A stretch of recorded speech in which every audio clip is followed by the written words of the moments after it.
What was your thinking about going to college? Is this something you just always thought you would be doing? Oh yes, absolutely. And had your sister had gone to Well, college? my sister, my mother went to Hunter College when it was in the Bronx, which is now Lehman. My sister went to Hunter College downtown, and I started out going to Hunter College downtown. It was the only college I applied to, even because it was where I wanted to be. Um, and yeah, that's So, I always knew that that was where I wanted to go. So and how long were you there? I was there from the fall of 1990 until technically until the end of the spring of '93. So that meant you finished your junior year? Yeah, I was in my junior year when I transferred to Manhattan College And why did you want to transfer?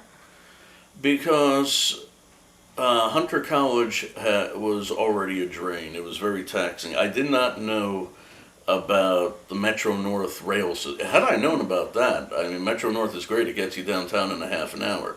I was taking the express bus, which took an hour and a half to get between Riverdale and 68th Street. And in addition to that, I would have to wait outside in the snow at night waiting for a bus. There were a lot of times when I had like maybe one course in a day, so I would just skip going downtown.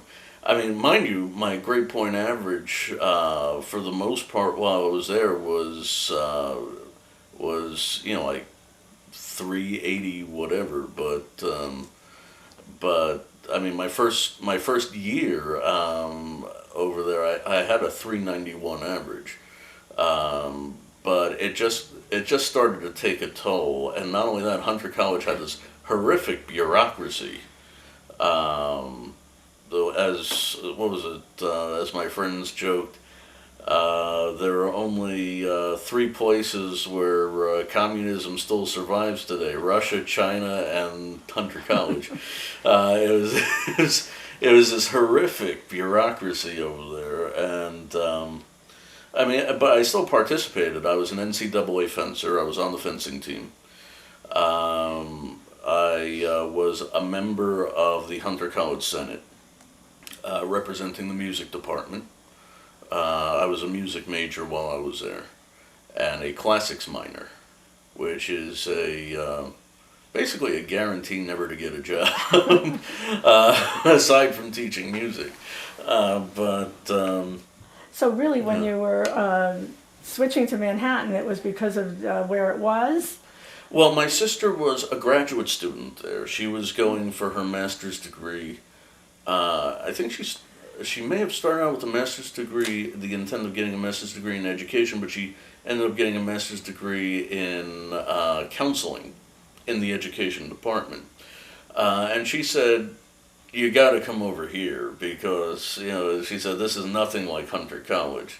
So I put in an application, and I met with the people at admissions, and things went well, and I was accepted to Hunter College, and You mean to I mean Manhattan? to Manhattan College, and yeah, the unfortunate part is that my sister was working with kids at the time.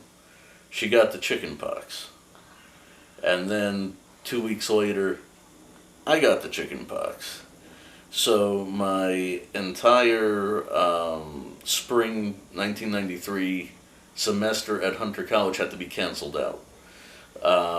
And I just never went back, except to get transcripts and things like that. So when you transferred to Manhattan College, did you have to switch your major, or what was? Yes, I did. They didn't have a music major at Manhattan College. No. Um, I originally put in to be an English major, but my advisor told me, she said, well, you have to take certain, there are certain courses that you have to take. Everybody loves this one. It's called Film is Art. Brother Michael Sevastakis is the professor. People, enjoy his class. So I took Film as Art, and that was it. I was a communications major, concentrating in film and broadcasting. And that's what you graduated in. That's what I graduated with. Yeah.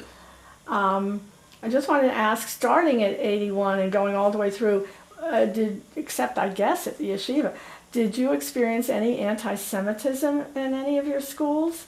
Oh yes, absolutely.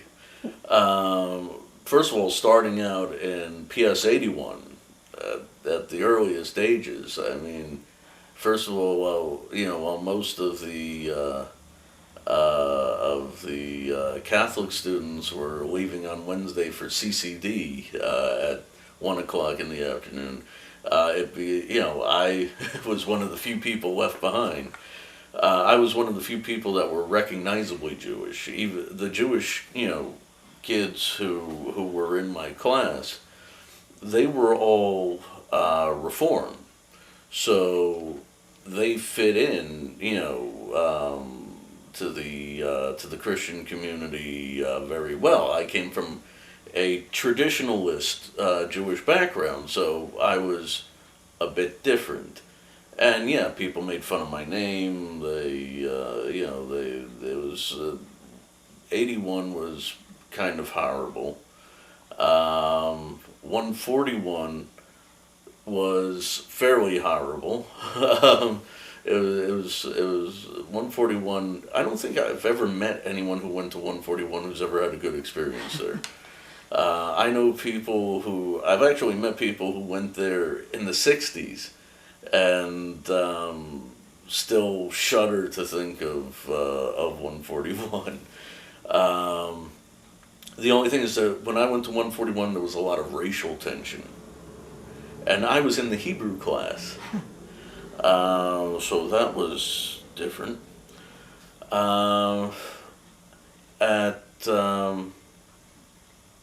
Kennedy? At Kennedy, no, there was no real anti-Semitism at Kennedy, no. And in college? Well, in college, it's interesting. In college, I was actually, a friend of mine poured on the anti-Semitism, actually for my benefit, to toughen me up to anti-Semites, so that every time somebody cracked an anti-Jewish joke, I didn't go flying over the table to to beat the guy up.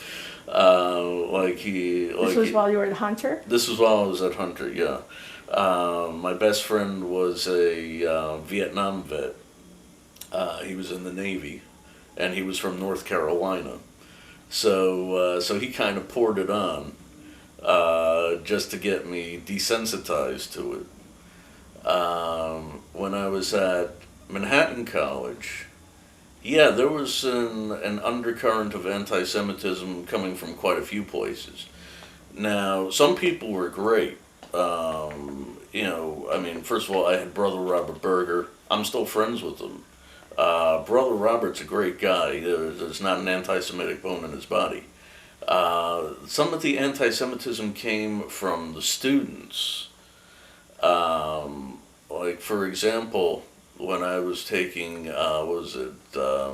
Roots of American Culture or something like that. It was one of the required, one of the required courses. It was something like Roots of American Society. I had a fairly ignorant professor by the name of Dolores DeManuel. For example, when I said that Hunter College had 30,000 students, she laughed. She's like, "That's impossible. There's no such thing as a college with 30,000 students." Yeah, at Hunter College there is, because you have day session full-time students, day session part-time students, evening session full-time students, evening session part-time students. And it's like my friend John, the one who was the Vietnam vet from North Carolina. He basically described Hunter College like a big airport, where it has escalators and people were just sitting there waiting to get to their class and then waiting to go home. Yeah, and I would think that I would know that, being having been a senator at Hunter College representing the music department. But she laughed that off, and then she made a joke. Was when the Holocaust Museum in Washington D.C. opened. She made a joke that the class snickered at, that the Holocaust Museum was built on the site of the Bureau of Printing and Engraving. You know, Jews and money. So the class started snickering and laughing and all that. Were there other Jewish students there at Manhattan that you would know of? There may have been one or two, yeah. What year did you graduate? Well, it's funny. I finished my classes in December of 1995, and I actually had a class ring that said 95, but they stopped having December graduations sometime around when I got there. So I ended up graduating in February '96. I was sort of held over into the next year for the class of '96. And when did your sister finish there? She finished, I believe in either '94 or '95. But then she got a job in the counseling department, in the job as a career counselor. So she worked in Manhattan. Yes, so she worked in Manhattan. So when did your father start getting involved at Manhattan College? Well, my father started getting involved in Manhattan College. Actually, I think it was basically a few months before I started there. There was a professor by the name of Estelle Freiberg who was teaching a class, and she put together a little symposium on people's experiences during World War II. So she invited my father to speak. She invited Rentaro Hashimoto to speak, and she invited Frederick Schweitzer to speak. And they all spoke on their experiences with World War II, each one coming at it from a very different perspective. So is that when your father met Fred Schweitzer? Yes, that is when my father met Fred Schweitzer. And I know he worked with him helping to start the Holocaust Center in 1996. Yes. Yeah, and my father, my father. So that's just about when you were leaving, he was Yeah. helping to start the center. Well, my father started speaking to classes while I was there. He would speak to religion classes. There was a religion professor by the name of Donald Gray, and he would speak at Professor Gray's classes. And he... How did you feel about him being sort of on campus where you were? Oh, it was fine with me. Did you ever go to any of these? No, I didn't. Because you weren't taking those classes. Right, yeah. My father spoke, I believe what's his name? Donald Gray's Death as a Fact of Life class. Now, I took Death as a Fact of Life with Thomas McGowan. My father didn't speak at that. But I believe my father spoke at some of McGowan's classes after I was McGowan's student. Did you ever get feedback from other students who had heard your father? Did they connect you with him? Not really, not while I was there. So when you were getting toward graduating, what was your thought about what to do next following college? Well, following college, having been a film concentration major, I wanted to work in film, and I actually applied into NYU Film School, and I put in my down payment deposit on my seat and all that.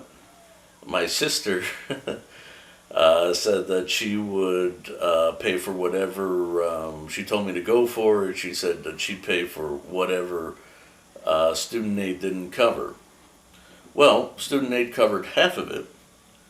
And then about 2 weeks before the semester was supposed to begin, my sister was like, well, I'm not paying that. So I had to go down there on a rainy day, down into the was it the film department was on the lower level below the bookstore, and get my deposit back. I mean, there was, what is it? There were like something like 3,000 people who apply, 3,500, maybe even 10,000 people who apply, and there are what, 40 seats. And Did you know, feel this was something you couldn't ask your parents to help with? no, they couldn't help with it. Did you always, when you grew up, did you feel that they were having trouble, with money, that they were just keeping on top of things but not able to go Yeah, beyond? basically, yeah. Yeah, and your father was working as you grew up. Yes, my father not only was working, but he was also the president of the men's club at the Conservative Synagogue. And he went from being president of the men's club at the Conservative Synagogue to being vice president of the metropolitan region of the United, was it the United Federation of Men's Clubs or whatever. So my father was not around a lot when I was growing up, because he would come home from work, at about 5:30, 6 o'clock, at about 6 o'clock, let's say, and then he would scarf down dinner, and then he would be out to the synagogue. So yeah, he wasn't around a lot. He was when I was let's say going to 141, or in my later stages at PS 81. So did your mother work at all? Yes, my mother was a teacher at PS 27 on St. Anne's Avenue and 148th Street for 33 years. She was, at one point, she was the union chapter chairperson. She received the Trachtenberg Award for that. And towards the end, she was the librarian for most of that time. She started out teaching first grade and second grade. That was in 1958. Then she became the librarian, and after a while, towards the end of her career, she became a master teacher trainer, training new teachers for the job. And your sister is involved in education also? Yes, actually my sister's first education job was at PS 27. She taught, I believe, third graders. You never thought of going into teaching? Oh, I thought about how not to go into teaching. You didn't want to do Yeah, that? no. So then you were stymied in the film, going to film school, so Right. what did you do? Well, I ended up, what was it? I got Backstage magazine, and I entered an ad that was in the back of Backstage, and I ended up working on Bollywood productions filming in New York. And I went from being a production assistant to being the locations consultant, to being the director of sales, to being the director of development for this film company, Apple Productions. And did you ever go on to any kind of graduate school? Oh, sure, yeah. I realized that wasn't getting me anywhere, so what I did was I applied to a couple of graduate programs. I ended up choosing the political management program at George Washington University down in Washington, D.C. And how long is that program? That was a 2-year program, and I ended up living in Washington, D.C. for 3 years. And yeah, if you want to talk about anti-Semitism, Washington, D.C. is the place.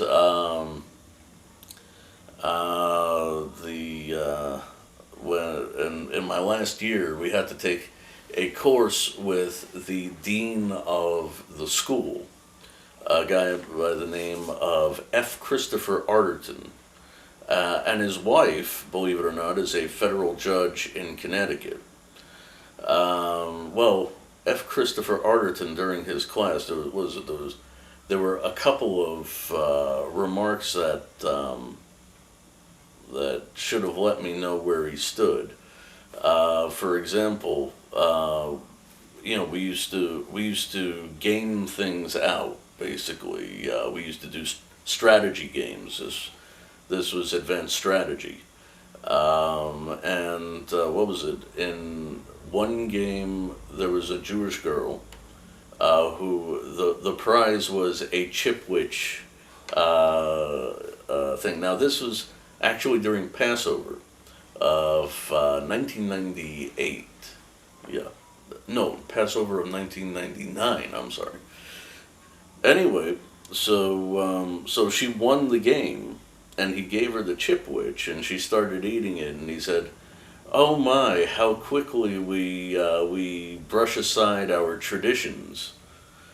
And then when he was talking about how the Graduate School of Political Management came from New York down to George Washington University, but the founder of the School of Political Management and Joel Trachtenberg, who was the chancellor of the university, he described them. He said, "Well, you know how these things are with these people. They meet together with their Brooklyn heritage, and they hash things out the way they do things." So that should have given me a clue right there. Anyway, after I graduated, I was having a hard time getting a job on Capitol Hill, because at that time I was in Republican circles. And a Jew from New York City was not exactly welcome in Republican circles. So I asked him for advice. This was on a Wednesday. He said, "You know what? Contact me on Friday." He said, "I'm going to think about this. Contact me on Friday, and I'll tell you what my opinion is." So I called him that Friday, and I asked, so what advice do you have? He said, "I think that you should limit your job search to Zionist organizations." And he hung up on me. So yeah, there was plenty of anti-Semitism, not just in the academic circles, but also on the Hill. I was up for the job of press secretary for a congressman by the name of Kevin Brady, who represented part of Austin. He represented College whatever, Texas, where he was G.W. Bush's home congressman. And I met with his chief of staff, Doug Santilli. And Doug Santilli basically my interview was basically for 15 minutes. And it basically went like this. He was like, Ari, am I pronouncing that right? Ari. You know, Ari, that's an interesting name you have. What's the origin of that name? So I said, well, it's Hebrew. He's like, oh, well, that's very interesting, Ari. And then he faked having a call and he left. Oh wait, but before he did that, I'm sorry. This is the major part of the story. After I told him that it was a Hebrew name, he said, Ari, one thing that the congressman prizes above all is loyalty. He's like, do you think that you can be loyal to the United States of America? I was saying, I'm from New York. What are you talking about? Did you decide after that if you were going to work in politics, it might be better to come back to New York? I did. That would be a logical decision. Yeah, I did. I came back to New York in 2000. And did you work in politics in New York? Not really. I tried. I tried working in politics. I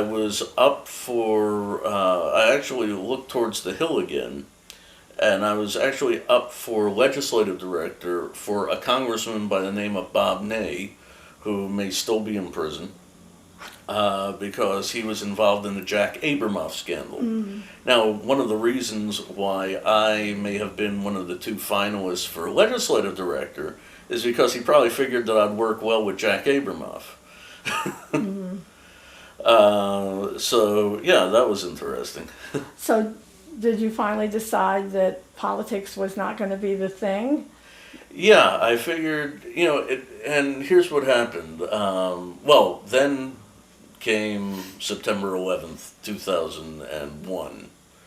I that I mean, I came back in September of 2000, trying to figure out exactly what I was going to do. Still looking for jobs on the Hill, and I figured what I might do is start a campaign consulting company. So I was on the night of September 10th into the 11th, 2001. I was designing the logo for my company. Woke up, tower's on fire. So after that, it was quite interesting. I never really got into the politics again, except I was a member of the American Association of Political Consultants, and I was asked to come down to Washington, D.C. to be a judge for their political advertisement awards. So I judged radio and print ads for that were under consideration. But the D.C. that I came down to was not the D.C. that I left. There were sandbags all over the place. The only cars in the streets were military with machine guns on the back. And the only people in the streets were soldiers. What is it? The National Guard.